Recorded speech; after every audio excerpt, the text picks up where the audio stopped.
Assalamualaikum warahmatullahi wabarakatuh. Ya, Anda sekalian. Waalaikumsalam warahmatullahi wabarakatuh. Ya, kakak-kakak yang solihat. Ya, alhamdulillah pada siang hari ini semoga kita semua tetap dalam keadaan bersyukur, sehat-sehat, bisa fokus walaupun belajar daring seperti ini, tidak bosan dan tidak ngantuk. Nah, coba disaksikan sama-sama gaya dan hukum Newton. Kalau di pertemuan lalu kita membahas tentang gerak, maka mengapa benda itu bisa bergerak?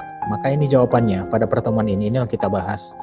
Benda itu bisa bergerak karena ada gaya mendorong, gaya menarik, ataupun sama halnya gaya mengangkat ataupun menurun, gaya jatuh dan sebagainya. Ada banyak gayanya nanti akan kita lihat di sini.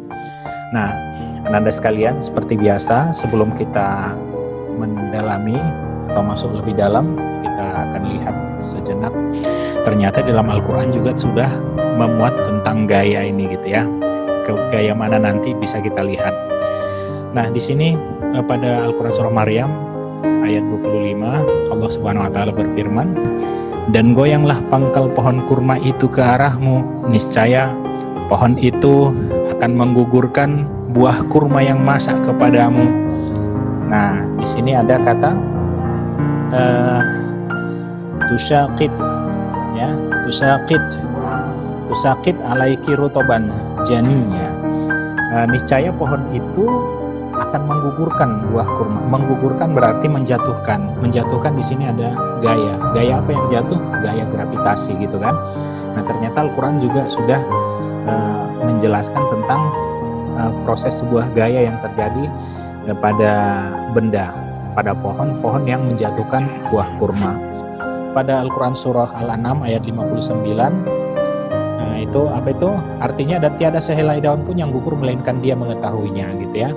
Tiada sehelai daun, tiada satu pun yang gugur yang jatuh melainkan Allah yang mengetahuinya, dalam arti Allah yang membuat ataupun mengatur, melakukan seluruh proses gugurnya daun, baik helai demi helai, baik dia daun ataupun buah dan seterusnya. Nah, ayat-ayat ini menegaskan bahwa memang Allah lah yang membuat segala bentuk gaya yang dengan gaya itu maka ada gerakan benda di muka bumi gitu ya. Baik, Anda sekalian, kita masuk. Nah, ini sebagai penjelasan pengertiannya gaya. Apa itu gaya? Nah, coba lihat, gaya adalah suatu dorongan ya, suatu dorongan atau tarikan yang dapat menyebabkan perubahan pada bentuk benda, arah gerak, dan kecepatan gerak benda. Coba kita lihat gambar di sebelahnya ini. Ada dua orang memberikan gaya terhadap benda. Lihat, Anda memberikan dorongan, kemudian Anda memberikan tarikan. Sehingga dengan dorongan satu orang dan tarikan ini mengakibatkan benda itu berubah posisi. Ya, posisinya, kemudian arahnya jelas ada arahnya ke kanan. Kalau ini arahnya ke kanan, kemudian juga memiliki kecepatan.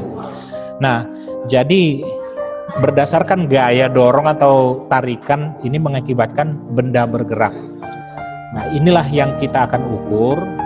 Gaya dorong dengan gaya tarikan mengakibatkan adanya arah gerak, adanya kecepatan, ya, adanya kecepatan, dan ini nanti bisa kita ukur seberapa besar gaya tersebut. Nah, gitu kan. Nanti bisa kita ukur. Nah, misalnya seperti ini. Contoh soal.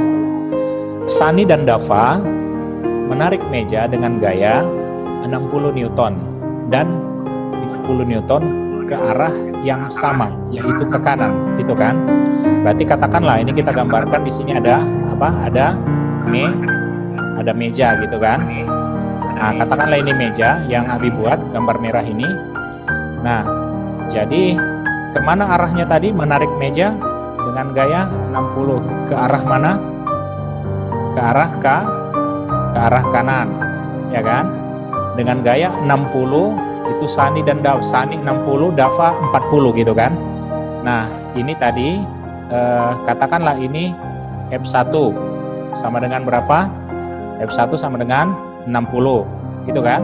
Nah, kemudian si Dava ini katakan sebagai F2 ya. Tulisannya agak jelek, agak kaku ya. Nah, ini berapa tadi? Berapa Newton? Ada 40 gitu kan.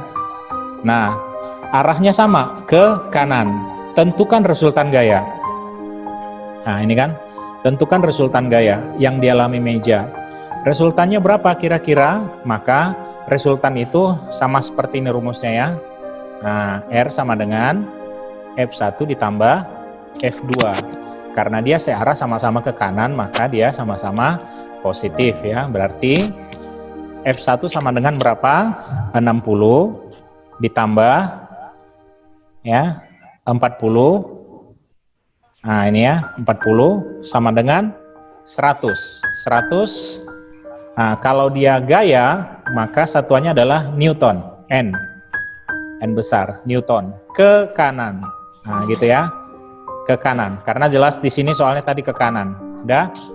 Nah, jadi yang perlu kakak-kakak perhatikan itu adalah berapa besar gaya yang diberikan sebagai F-nya, ya gayanya.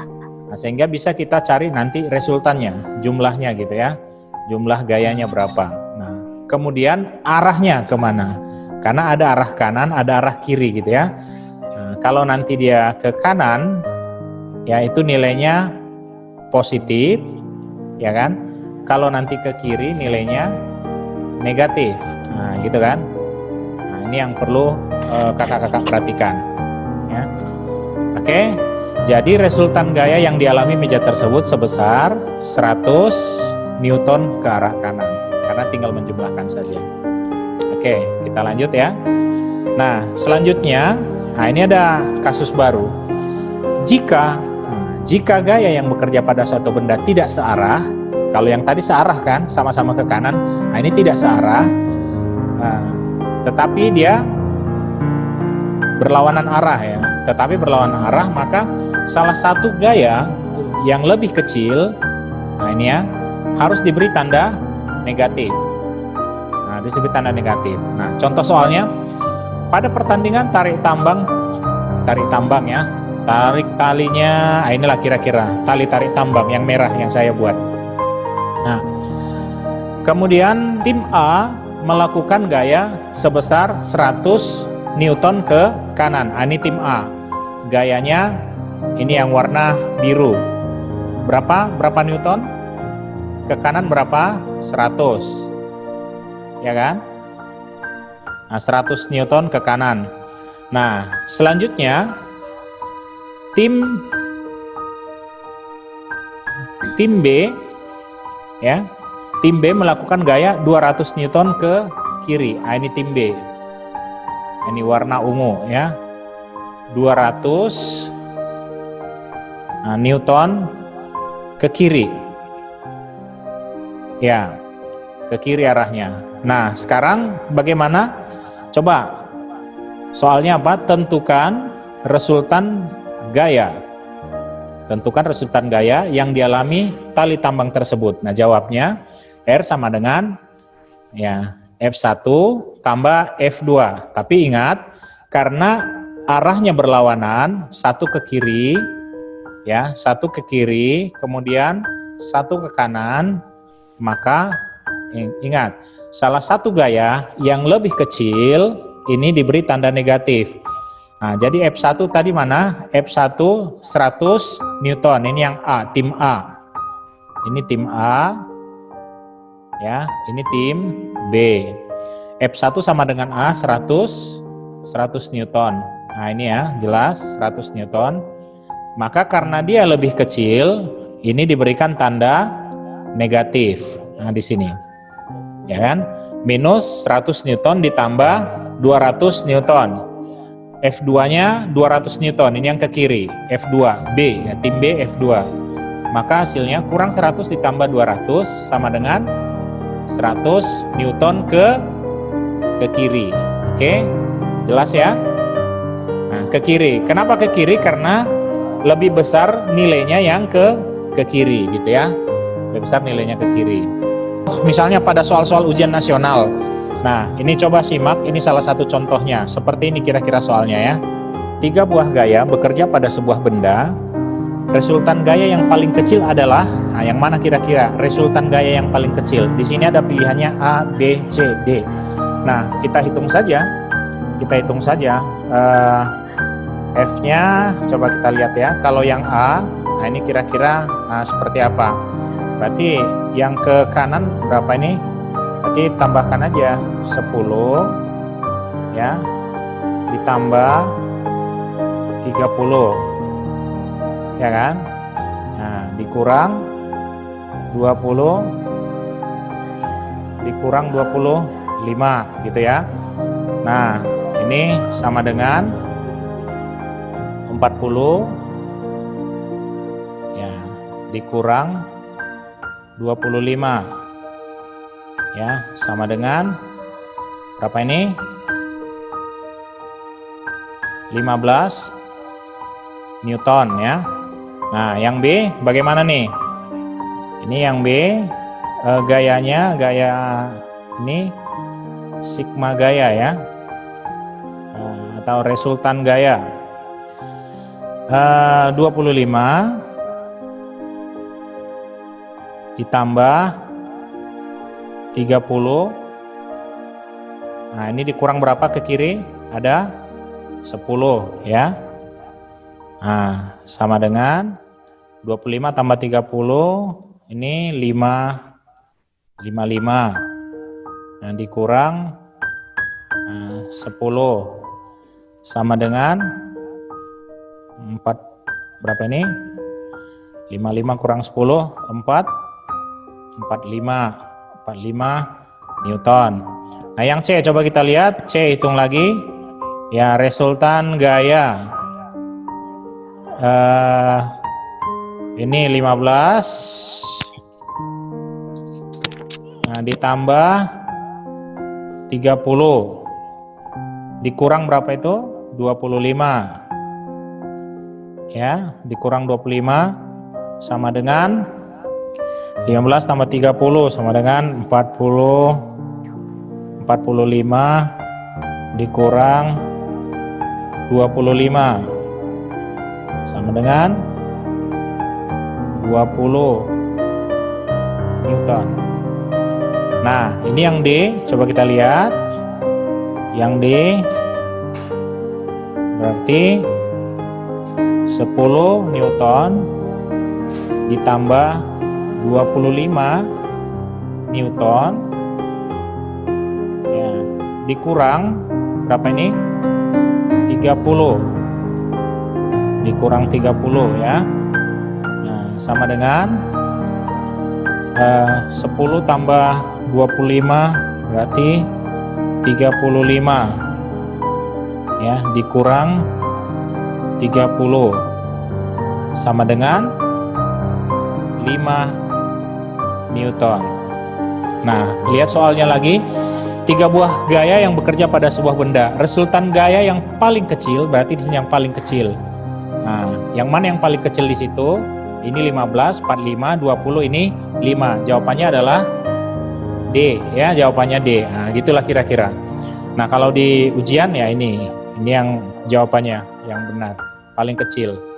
Nah, gitu ya contohnya ya, kakak-kakak. Oke, aman ya. Nah, baik, kita lanjutkan. Kita melewati penghitungan resultan gaya. Selanjutnya kita lihat contoh-contoh gaya juga ada di LKPD kakak-kakak. Ini ada gaya pegas, ada gaya gravitasi, gaya gesek, gaya listrik, dan gaya magnet ya. Nah, ini beberapa contoh dari gaya. Nah, selanjutnya apalagi? Kita coba lihat tentang gaya gesek. Gaya gesek itu ada yang menguntungkan, ada juga yang merugikan. Yang menguntungkan ini bisa kita lihat seperti seperti rem sepeda motor. Nah, ketika karet pada kait rem ini menjepit cakram, maka terjadi gaya gesek dan roda ini bisa berhenti gitu ya. Nah, ini yang dinamakan gaya gesek menguntungkan. Nah, ada banyak lagi gaya gesek yang menguntungkan seperti ragi-ragi ban karet yang semakin banyak raginya dia semakin menempel pada aspal gitu ya, sehingga gaya gesek semakin besar dan ban itu tidak selip di aspal gitu ya, karena banyak ragi bannya gitu. Nah itu termasuk gaya gesek yang menguntungkan. Kalau yang merugikan itu, nah seperti ini misalnya ya, besi-besi mesin atau roda-roda mesin ini. Nah, roda-roda mesin ini saling bergesek, berputar, kemudian dia aus ya. Akhirnya menjadi gaya gesek yang merugikan karena aus. Bagaimana supaya tidak aus? Nah, bisa dihilangkan kalau dia merugikan. Supaya tidak aus, maka diberikan oli. Oli akan mengurangi gaya gesek pada mesin, gitu ya. Oke, nah selanjutnya kakak-kakak sekalian, kita coba lihat gaya pada jembatan. Nah, gaya pada jembatan kita lihat tergantung tipe jembatannya. Jembatannya ada 3 macam, ada jembatan cantilever, ada jembatan busur lengkung, ini yang kedua kanan atas, dan yang kanan bawah di jembatan gantung. Nah, gaya itu apa yang dilihat? Misalnya pada jembatan cantilever, ini ada garis merah. Garis merah ini kalau pada jembatan seperti ini, disinilah terjadi tegangan beban. Ketika ada kendaraan melewati jembatan ini, tegangan bebannya itu ada pada yang warna merah yang sebelah atas. Nah, kemudian ada kompresi, garis kompresi itu yang hijau di bawah. Nah, garis yang hijau ya, garis kompresi. Artinya pemampatan seluruh gaya itu terjadi pada bagian bawah. Nah, kemudian tegangan untuk menahan beban ketika ada kendaraan yang lewat di jembatan itu ada pada bagian atas. Nah, inilah bentuk gaya pada jembatan. Nah, kalau pada busur lengkung beda lagi. Ya, beda lagi kalau pada busur lengkung. Nah, kalau pada busur lengkung coba jembatan busur ya, atau jembatan lengkung. Nah, bisa kita lihat pada bagian lengkungnya ini, disinilah letaknya beban terjadi tegangan gaya ya pada bagian lengkung yang atas. Nah, gitu ya. Nah, kemudian terjadi juga pemampatan gaya. Nah, itu pada busur yang di bawahnya. Pada busur yang di bawahnya. Nah, selanjutnya pada jembatan gantung beda lagi. Jembatan gantung semua tensi atau tegangan itu ada pada kabel gantungan ini. Ada pada penggantungnya. Nah, ini pada jembatan gantung. Nah, gitu ya. Nah, itu. Jadi kalau pemanfaatan gaya itu ada pada kabel-kabel dan dek yang ada pada jembatan ini. Nah, gitu. Oke. Nah, itu gambarannya. Nah, jadi demikian kakak-kakak sekalian, sekedar pengantar untuk gaya ini. Selanjutnya coba kalian tunjukkan LKPD-nya. LKPD-nya semua ditunjukkan. Ya, semua ditunjukkan ya. LKPD 6. Bentar ya, Bi. Ya. Yang kalian kerjakan itu 1, 2, 3, 4 ya. Kalian mengerjakan 1, 2, 3 dan 4. Oke. Nah, udah kakak-kakak ya, selamat bekerja. Abi tunggu kalau nanti udah selesai silahkan dijaprikan ke Abi ya. Oke. Ya, demikian udah boleh live dari Zoom-nya. Assalamualaikum warahmatullahi wabarakatuh. Waalaikumsalam warahmatullahi wabarakatuh.